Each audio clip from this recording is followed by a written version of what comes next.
When Dr. Kamla got in touch with me, she had actually asked me what is it that I would like to speak on. And after a lot of thinking, I talked about putting the issue of gender on the agenda that we should discuss. But things changed, and during the course when she asked me to chair this session, and I realized that there are issues of gender brought up here. So I will focus on some of the issues that were raised in this, and then point out some issues of gender that we need to address. I think we have gone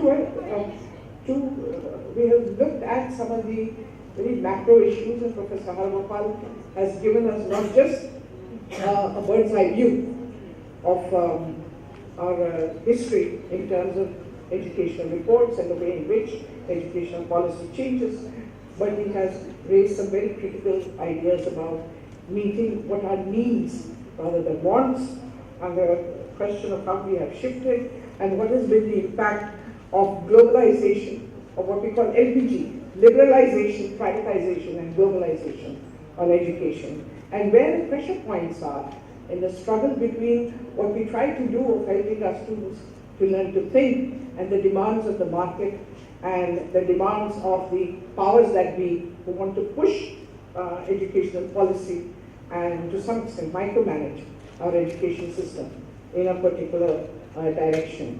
If knowledge is power, then knowledge as power could also challenge establishment, and the establishment would have to change. So there were some of these macro level issues that he brought up.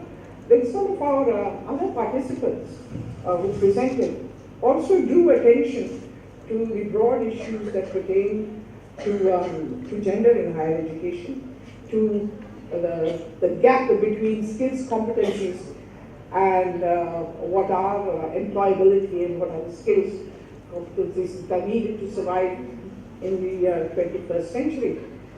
And finally, we talked about women in higher education and then an experiment on how to make the classroom very lively. I will address both in two different ways. One issue that I would like to address is the issue of gender and the issue of women. I've spent the last 2 or 3 years, particularly with these human resource development centers of universities, and when they ask me what I would like to speak about, and I would say, I don't want to speak about technology. I would like to speak about something nobody wants to talk about, and that is gender. If you can brush it under the carpet and wish it never happened, wish we didn't have so many girls in our colleges, wish we didn't have issues of women's harassment, then everything would be nice. But times are changing. The participation of girls in higher education is going up, and these girls are challenging existing demands, existing roles, existing models.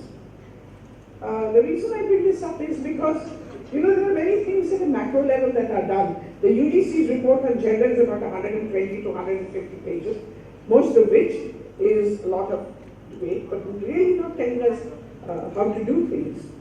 Then the other concern that I have is that all these macro level issues at the political policy levels, at levels at which Professor Hargopal and to some extent we advocate for change, advocate for greater autonomy is one. But to me, those of you who are in colleges facing students every day are the real agents of change. One can look at policy level, policy-driven change, which in its implementation is either very slow or by the time it gets implemented, right, it's mutated into something that we cannot recognize. Okay, so that is if you're pushing from the top down. On the other hand, if you're working inside your own college, inside your own classroom, you are actually in the field, and demonstration in the field leads toward policy input. What do I mean? I mean basically that in some of these courses that I have been speaking to as faculty from many universities, when I ask a simple question, how many toilets are there in your college? How many are meant for girls? How many are meant for boys? Vis-a-vis the ratio of boys and girls in your colleges. And there are people who have told me houses with all girls college, but there are no toilets. Okay? I pick up the idea of toilets because it's a question of facilities. We talk about girls' education, women's education, in terms of rights. The right to, the rights within, and the rights after. If you look at it in terms of entitlements and a rights-based approach. So while we're beginning to address the issue of access to higher education, as an increasing number of girls are coming into our colleges, and at college level is roughly 30-70 in terms of enrollment ratios, we still are not looking at whether our college campuses are gender sensitive in terms of creating not just safe environments, like lights in classrooms and corridors, facilities in terms of, as I said, places where, where our girls can be safe and where our girls have, and when I talk about facilities and gender, I talk about differential needs. When I say differential needs, I will say very bluntly that men's toilets or boys' toilets need to be cleaned more often than girls' toilets. But girls' toilets need different things. So how many of us within our college, which is where we can bring about change, forgetting about all the national policies. Within our colleges, where we are the change agents, what is our own attitude toward the kind of issues that have been raised in this session? What are we doing in the class to enable our students to think rather than learn rote memory? To think, to use knowledge as power. What are we doing in our classroom, in our class of 60 minutes, or 45 minutes, or 2 hours, or 3 hours, or whatever, okay, of helping them learn and manage both the domain knowledge and the skills and competencies they need to survive? Are we simply going in there, delivering a lecture and going away as if nothing mattered? So is this something that I can do actually at my own? What is it that I am doing in my campus and in my classroom to create a more gender-sensitive environment, keenly attuned not just to sexual harassment, okay, not just to molestation, not just to cases, but keenly attuned to the differential needs of our boys and girls, even in our classroom. And I'm not talking about policy. I mean, people like me will sit in air-conditioned offices and make policy. I think this is the best. But people like you are on the front lines. Okay? Are really on the front lines, where the change has to take place. And if that change takes place at the grassroots or at the ground level, it will move upwards and bring about change at the top. Okay? That is what I would like to draw your attention to. So while we can get very disappointed sometimes, and while we can look at an overall macro picture, because it is easy to look at that and find a fault in it, I think we need to look back and see what is it that I, as a teacher in a college, within the framework of what I have, which is autonomy in the classroom. Your principal doesn't come and sit and say, teach this, not this, this way, this way. In your classroom, you're autonomous. So when we look at gender issues, when we look at skills and competencies, when we look at policy inside a classroom as it is implemented, I don't think we should worry about Government of India. I think we should worry about our classroom.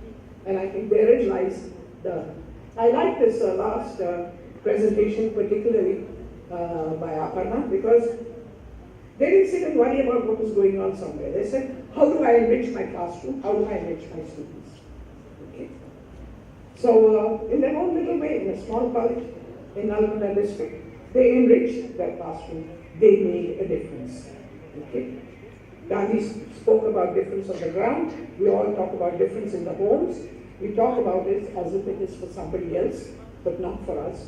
But in conclusion, I will say that it is for each and every one of us to be conscious and aware, and to implement it.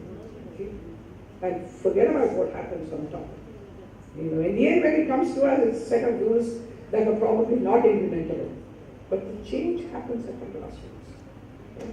And while you're looking at policy and broad roles. Also, please look at what you can do. Okay? I'd rather look at the positive of what we can do in a classroom rather than look at the negative of how worried I am about the global scenario. Okay? You know, that is what I would prefer, and that is the way in which I work. That is the way in which I teach. That is the way in which I try to enhance my classroom. Okay? I treat my students like adults. I treat them like adults, and I demand from them the same responsibility I demand from adults. Okay? Therefore, when they, and I also give them the confidence so that they can speak about this hidden dimension called boys and girls. Nobody speaks about it. If you ask a principal, we don't have those problems. Okay? If you ask a vice chancellor, we don't have those problems in our camp. And then something explodes. Okay? And nobody knows what to do because the conditions for something not to occur have never been created. Okay. So I will end with this. We're doing extremely good in terms of time. It's 1:30. I thank all of you, and I thank my panelists, and I thank Professor Hargopal for setting the stage for the discussion and the presentations that followed.